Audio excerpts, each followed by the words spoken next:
Welcome back, everybody. We certainly hope you cherish your time with friends and family this holiday. So joining us right now is Wish TV senior medical reporter, Dr. Mary Gillis. So glad to have you back. Amber, yeah, great again, to you see look you. so beautiful today. Oh, I love all the Christmas spirit with my little reindeer and my lights. Right. All right. So no doubt this Christmas, my goodness, it's going to look differently for a lot of families out there in a lot of different ways. So you're here to kind of set the groundwork on perhaps what we need to know and make it as memorable as we can. Exactly. It's going to look very different.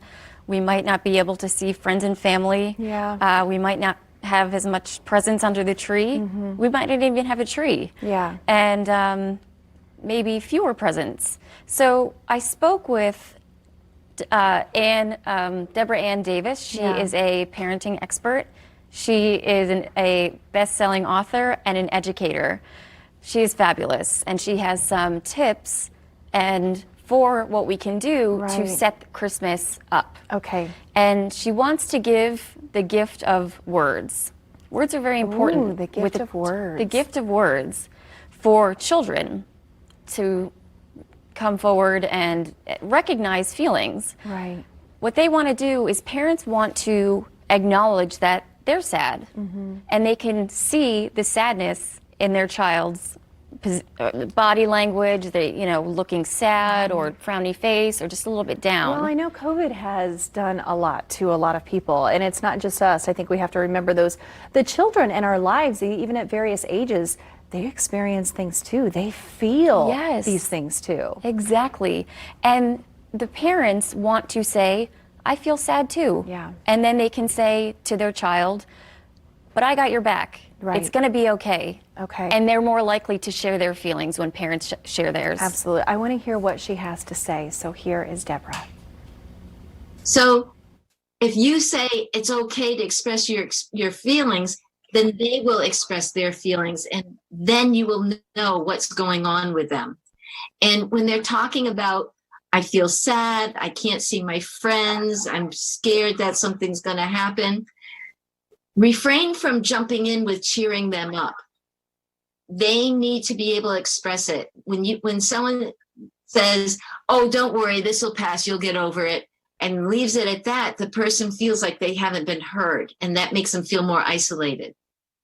Oh my goodness, that is so interesting, because there are so many times, I think as parents especially, we want to make our children just feel okay. So we're, it's okay, next year will be better, but maybe it is that moment. They're just wanting someone to listen to them and maybe open that conversation up perhaps a little bit and talk about it.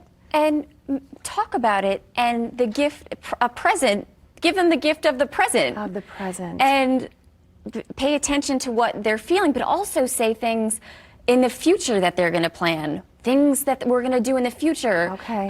Some examples she gave were making a home movie on Christmas, and that could be a new tradition. Oh, I love that. And say to their children, or you can pick the Christmas or brunch, you can pick the Christmas dessert, you can pick the Christmas dinner, we can cook together, and then those become new things. So it's not necessarily going back to normal, it's creating new things. Creating almost a new normal, like new things to look forward to. Exactly. That's fantastic. I just think there's such a different perspective with that. So as Mary said, make the Christmas movie, homemade gift certificates, oh I like that one, cooking holiday meals together, gift them the present. Anything else that we should know as we dive right into Christmas Eve and then Christmas Day as well? You can't overlook their feelings and say, get over it. And you have to acknowledge your feelings as a parent and the feelings of their children. It's so interesting to me, because I know we're talking about, of course, during holiday time,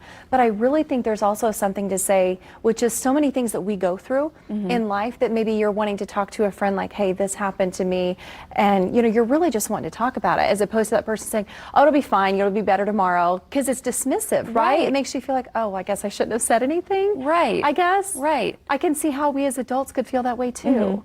People need to be heard. Yeah, you just want somebody to listen. And especially with those little bitty minds, I think that's more important now than ever. So gosh, that's such an interesting perspective. Thank you so much for shedding some light on that, and hopefully we'll see you here again soon. Absolutely. All right, Thank again, you, all Amber. those tips will be on IndieStyle.tv. My goodness, I mean, Tim, you have 5 daughters, right? Yes. How many